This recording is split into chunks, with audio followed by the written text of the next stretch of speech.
Is it just me, or am I just really small, or is this just a really big baseball? I don't know. Wow, what an intro. Anyways, obviously sticking to a very small theme here, it seems like we're very miniature, as there's a very big baseball, super big praying madness, and, you know, the ants are pretty big. If I just, like, stomped on it, how would, like, the crunch sound? And we just have some general foliage, a bunch of grass, and if you guys couldn't tell, this shop is actually like an iPhone of some sorts, believe it or not. We even have the cool little RecRoom logo on the back of where the, you know, iPhone or Android logo would be, and this is what's inside our shop. Now, before we even get into our shop, we gotta talk about this for sure. Now, I have some pretty dire information to talk about this actual wings. If you guys don't already know, you can obtain them for about 1,000 tokens instead of RecRoyale because they're inside that season pass, but they're selling them for 6,000 tokens, which is a mistake by the Econ team, which was confirmed by a RecRoom developer. They say this is being fixed, and he spoke with Econ. If anyone brought this and wants a refund for the 6,000 token version, you can request it at that RecRoom.zendesk link. That link will be also inside the actual description if you guys are interested, and of course I wanted to put this inside the beginning of the video because, I mean, it's important. So don't buy this! Don't buy this for 6,000 tokens. Don't. When asked if this was never meant to be sold for 6k, Noctano says no, it seems to be a mistake as the Econ person implementing was unaware that we had this in the correct pass. They started working here after it was around. Our R is old, which I'm pretty sure he's just assuming is RecRoyale. Pass hasn't been updated in probably a good couple years, so it might have been forgotten on what the items were in it. I also kind of wanted to put this inside the video as well, but Blair also mentions how this helps confirm the suspicion that a lot of employees that actually work inside of RecRoom don't actually play the game. It's very interesting, honestly, and of course, what are your guys' thoughts on that? I would much rather prefer if they, you know, knew what RecRoom was and played it actively, but we can't really control everyone's lives, so, you know, Anyways, other than that news, we actually had received this new weekly shop, and as you guys can see, we actually have, you know, all these item sets and stuff like that. If you guys are interested, here's a little image that a RecRoom community member made, and they just kind of showed off all these sets inside this weekly shop. I thought it was super awesome, and I wanted to feature inside my video. Anyways, though, that concludes this shop, and be sure to let me know your guys' thoughts on the general design. If you guys are curious, here's the Rec Center shop, and we still don't have our weekly rotation image yet, so if I get that anywhere in this video, I will, of course, you know, put it right here inside the video, but obviously, it's not here yet, so I don't know what items are coming soon. If you guys don't already know, we covered our new community board and our new weekly inside this weekly rotation. I just want to say we have a new featured creator, though, called Jacob04. RecRoom Studios, builder, creator, been playing since 2018, and he has a little girlfriend too. That's awesome. Me too, brother. Me too. And he's a Creative Daydream member. There's his Instagram and his Discord. Now, I really hope you guys are caught up with all the videos and stuff like that, because this weekly ad came out early if you guys weren't around, and we already know its challenges and stuff like that, which you guys can see here. What are your guys' thoughts on this rotation? And be sure to let me know if you guys have ever made it on the board before. Now, you guys obviously see this inside the background. I can't hide this from you guys. This is basically like a little new design inside the Rec Center that's meant to bring some attention up here. If you guys don't know, the featured rooms door is actually right here, and RecRoom is spending a lot of time on featured rooms lately, so they kind of, you know, added this. Hopefully it makes it a lot more, you know, cooler to kind of hang out in and stuff like that, and I love the little maker pen decals inside the Rec Center sometimes. Honestly, it makes me, you know, kind of miss all the Rec Center skins. I feel like there's got to be like a balance between Rec Center shops and Rec Center skins, though, for sure. I'm going to go into more detail about this and stuff like that, and featured rooms and stuff, but I wanted to talk about how RecRoom would kind of add things bi-weekly to the, you know, Rec Center by using the maker pen. A good example was the Invention Tower door and stuff like that, and how they either had like a random prop here inside this section of the Rec Center. I would love if they brought that back, and if it was completely random too. If you guys are interested in featured rooms and like to get your maps and rooms and stuff like that inside of RecRoom featured, well, you guys can actually get it featured once again after a year has passed. So every year you can get your room featured, and of course, be sure to apply at the link that I will have down inside the description below. Check out my description if you're ever watching my news videos and stuff like that. They're usually pretty important. In the meantime, we had also received a little RecRoom gallery from RecRoom's YouTube and stuff like that. We love to see it. If you guys don't know what RecRoom gallery is, it's basically just where a bunch of RecRoom builders and invention makers and stuff like that decide to go out of their way to make artistic inventions and show them off inside this little gallery. Check it out in game, or you guys can check it out inside RecRoom's YouTube video, which I will have linked down in the description below.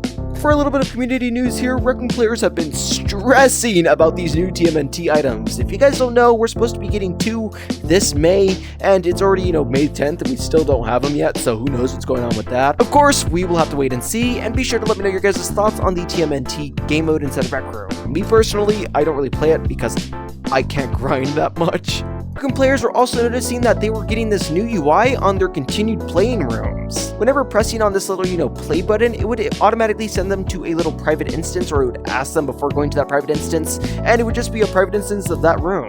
I have no idea why RecRoom would add this feature, and there's really been no developer talk as to why this feature was even implemented in the first place. Kind of interesting, and it is a split test as I don't have it, unfortunately. I can't believe I'm not getting these split tests, but of course, be sure to let me know your guys' thoughts. I never get lucky with split tests, man.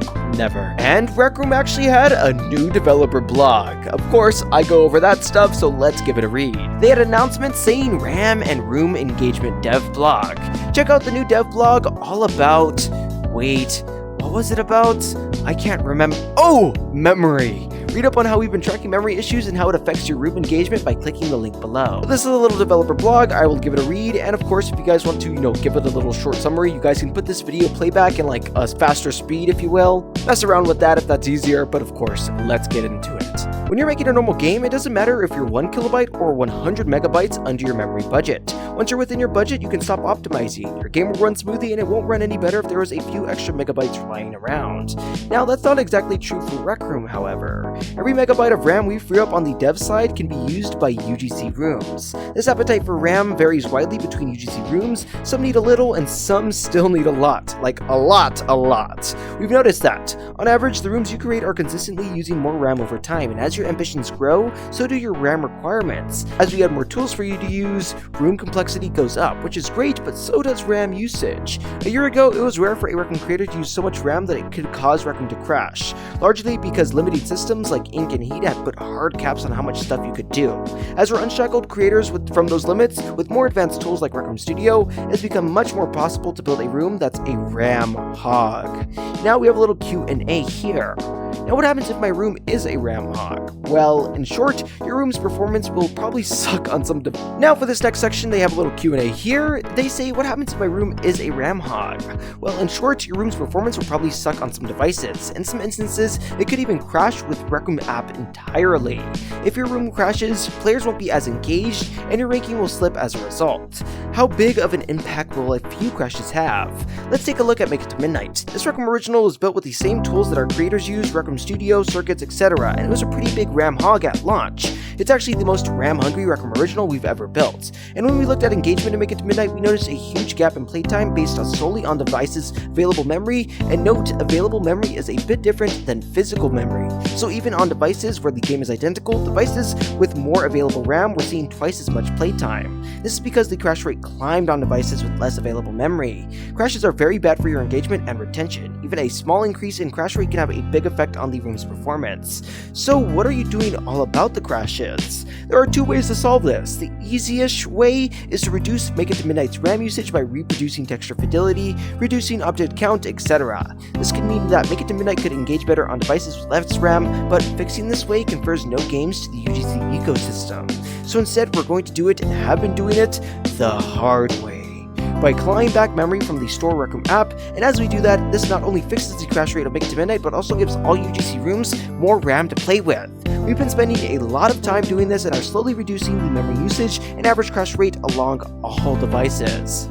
I still crash sometimes. Are you making any progress? And yes, we have a lot of people working on this. Optimization is hard work that gets harder over time. It's easy to find the first bits of memory optimization, but as time goes on, it's harder to also find easy wins, and each win is incrementally smaller. Since the summer, we've been pouring in more and more developer effort into driving these numbers down to all our platforms. In that time, we've cut our crash rate in half on iOS devices, as seen in the chart below. That doesn't just improve the experience on iOS, but if any device with lower RAM now runs better and more stable. Isn't it beautiful? I love it when the RecRoom developers get creative. And you could also get creative by supporting me for free by using code SKULL inside of RecRoom, which not only gives me 7.5% of whatever you spend inside the game, but also goes away every 45 days, so you kinda have to keep doing it. I greatly appreciate it, and is one of the many ways you can support me for free. But if you guys don't care about saving your money and want to spend money on me, I have a membership. Thank you so much. Now, the people that decide to do this also not only do it for free, but get additional perks, and they also get shouted out in every video.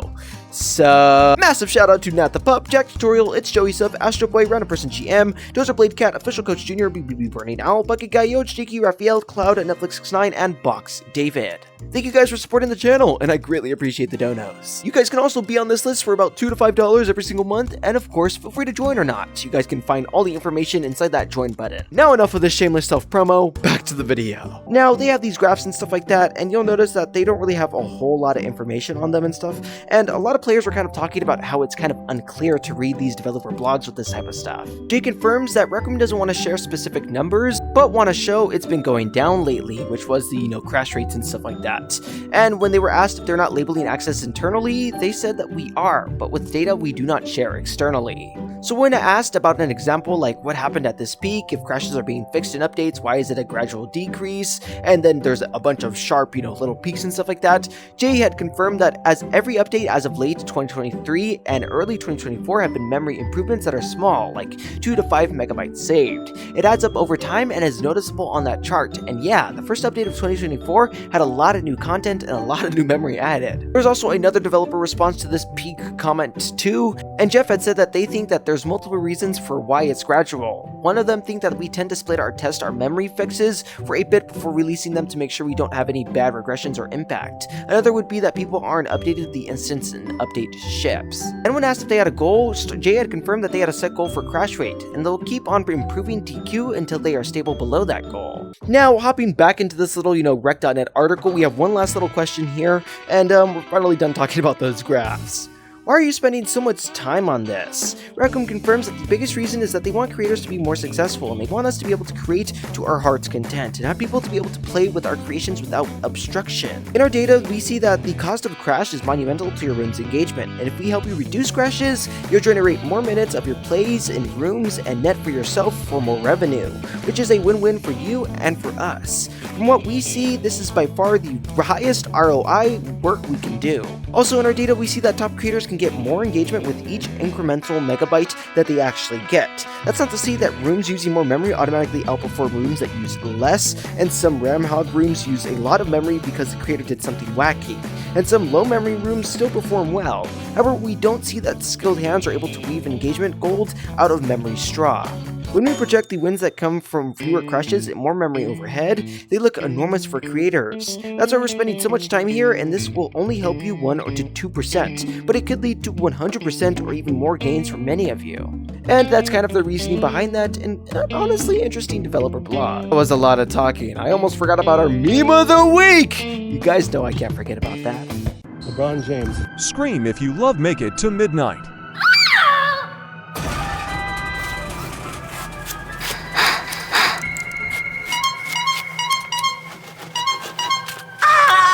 Now, honestly, it was hilarious to me. I've been, very fond of NBA memes recently. I don't know why. I don't even watch sports, but it was hilarious to me. Be sure to let me know your guys' thoughts. Feel free to rank my meme of the weeks too, because I want to get you guys even funnier and funnier meme of the weeks as well. Anyways, though, you guys already know how much I appreciate it to you guys watching till this point in the video. It means so much to me, and if you guys liked this video, then I would greatly appreciate it if you guys decided to like. Second channel stuff and even, past videos I've uploaded hopefully are appearing right there on that side of the screen and stuff like that, and I really do appreciate it. As any normal YouTuber would ask, I would also appreciate a subscription as well. Totally up to you though, but I greatly appreciate it. But I now have to punch you. BABEY gamers, bro fist!